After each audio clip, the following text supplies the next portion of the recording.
और हमारे हुजूर को आज जो है माज़अल्लाह जो है वो ऐब की नजरों से देखा जाता है, तो उस पर्दे को भी मैं दूर किए देता हूँ।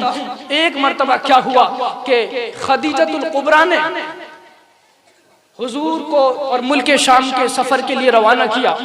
हुजूर के साथ अपने खास गुलाम मैसरा को भेजा और खदीजा ने मैसरा को समझाया कि तू मोहम्मद के साथ सफर पे जा, मुल्क शाम के सफर पे तिजारत के लिए, और याद रखना अगर तू ईमानदारी से काम करेगा तो आधा मुनाफा तुझको दिया जाएगा, जो कमाई होगी उसकी आधी कमाई तुझको दी जाएगी। और हाँ याद रहे, मुनाफे पे नजर न रहे, मोहम्मद के ऐबों पे नजर रहे, क्योंकि ये मेरी जिंदगी का फैसला है।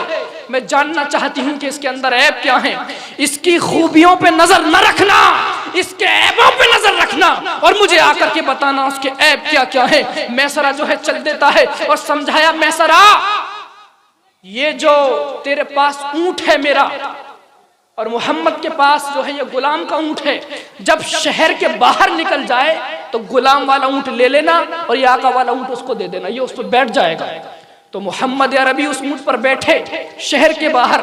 तो फिर अबू जहल को जो है जलन हुई देख करके, हुजूर से बहुत जलता था, हुजूर के हुस्न पर बहुत जलता था। कहा, मैसरा ये कम उम्र का है, अभी तू इससे मेहनत का काम ले, यतीम है, ये सीखेगा कैसे। उसको जलन हुई तो मैसरा ने कहा, अबू जहल मैं तेरा गुलाम नहीं हूं, मैं तो अपनी जो है खदीजा का गुलाम हूं, जो उसने मुझसे कहा है मैं उस पर अमल करूंगा।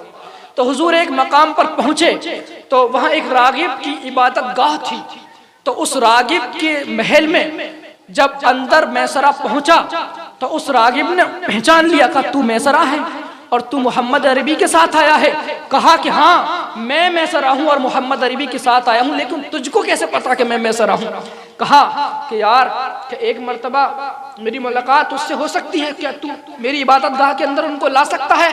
कहा कि तुझको कैसे मालूम कि वो मोहम्मद है, उनका नाम मोहम्मद है। कहा कि तौरात के अंदर जिक्र है तेरा भी मोहम्मद का भी कि मुल्क शाम के सफर पे नबूवत का ऐलान करने से पहले आखिरी नबी आएगा और वो खदीजा के गुलाम के साथ आएगा जिसका नाम मैसरा होगा, तो मैंने वहां से तुझको पहचाना है। हुजूर जाकर के अर्ज करने लगे, उस वक्त में चूंकि नबूवत का ऐलान नहीं हुआ था, कहा कि मोहम्मद आप तो मेरे दोस्त हैं, आप मेरी बात टालते नहीं हैं। वो रागिब जो है वो कहता है कि मेरे एक बार इबादत गाह में अंदर मोहम्मद को बुला ला, तो आप चलिए जरा। तो हुजूर वहां पर पहुंचे तो जाकर के उसने अपनी पेटी खोली जिसमें तस्वीर मौजूद थी। तस्वीर निकालता, मोहम्मद अरबी की तरफ देखता, रख देता, निकालता, रख देता। एक मकाम पर जो है एक तस्वीर निकली और हुजूर को देखा। उसने कहा हाँ ये वही तस्वीर है। उस रागिब के हाथ में जो तस्वीर थी वो मोहम्मद अरबी की तस्वीर थी। मैसरा ने देख करके कहा, ए रागिब तेरे आपात जो है ये मोहम्मद अरबी की तस्वीर कहां से आई है। कहा कि ये हजरत मूसा को मिली थी तबर्रुक के तौर पर, ये सिलसिला दर सिलसिला मुझ तक पहुंची है और ये कोई मामूली इंसान नहीं है। ए मैसरा तू जिसके साथ आया है ये कोई मामूली इंसान नहीं है, ये अल्लाह का आखिरी नबी मोहम्मद अरबी है। और मैसरा तू गवाह हो जा, मैं इस पर ईमान लाता हूँ। इसने अभी जो है नबूवत का ऐलान नहीं किया है, ये जब नबूवत का ऐलान करेगा अल्लाह मेरी उम्र को दराज करे जब तक मैं जिंदा रहूं, लेकिन जिंदा न रह पाया तो मैसरा तू गवाह रहना मैं इस पर ईमान ला चुका हूँ।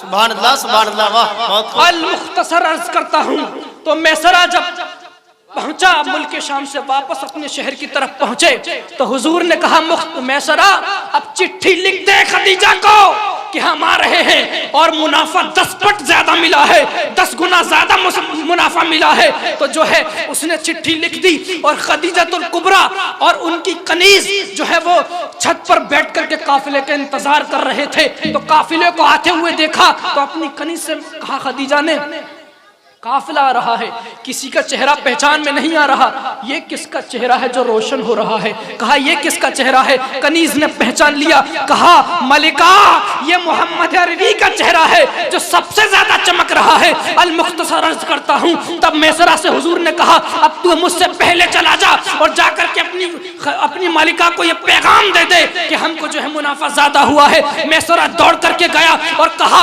मलिका 10 पट मुनाफा ज्यादा लेकर के आए हैं। है। खदीजा ने कहा चुप, आज मुनाफिक की फिक्र नहीं है, आज ये बता मोहम्मद के ऐब क्या है। कहा मलिका अगर ऐब सुनना चाहती है तो अर्ज करता हूँ। कहा अर्ज कर कि मोहम्मद अरबी के कपड़े कभी धूल से गंदे नहीं होते थे। कहा ऐब बता ऐब कि इनके जिस्म पर कभी मक्खी नहीं बैठती थी। कहा ऐब बता ऐब कि इनका साया जो है आसमान इनका साया करता था। कहा कि मैसरा ऐब बता ऐब। कहा मलिका सुन, जब सारे लोग दरख्त के नीचे साए में आकर के बैठ जाते थे और साए में बैठने की जगह मौजूद न रहती थी और मोहम्मद आखिरी में आते थे, तो मैंने ये मंजर देखा कि दरख्त अपनी टहनियां फैला करके मोहम्मद अरबी का साया करता था।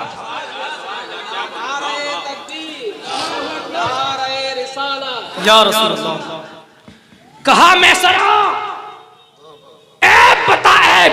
कहा मलिका लोग जो है इनको देख करके कलमा पर इन पर ईमान लाया करते थे। कहा कि ऐब बता ऐब कि अगर ये बंजर जमीन में कदम रख देते थे तो उसमें फसल उगाती थी। कहा ऐब बता ऐब अगर जो है भूख में इनका चेहरा किसी ने देख लिया तो उसकी भूख खत्म हो जाती थी। कहा ऐब बता ऐब का प्यास में अगर किसी ने चेहरा देख लिया तो उसकी प्यास खत्म हो जाती थी। कहा मैसरा ऐब बता ऐब। कहा मलिका मैंने तेरा नमक खाया है, अगर तू मेरे एक हाथ पर सूरज ला कर रख दे और दूसरे हाथ पर चांद ला करके रख दे और फिर पूछ मोहम्मद के ऐब क्या है, तो मैं अल्लाह की इज्जत की कसम खा के यही कहूंगा अल्लाह ने इनको मोहम्मद को बेऐब पैदा किया है।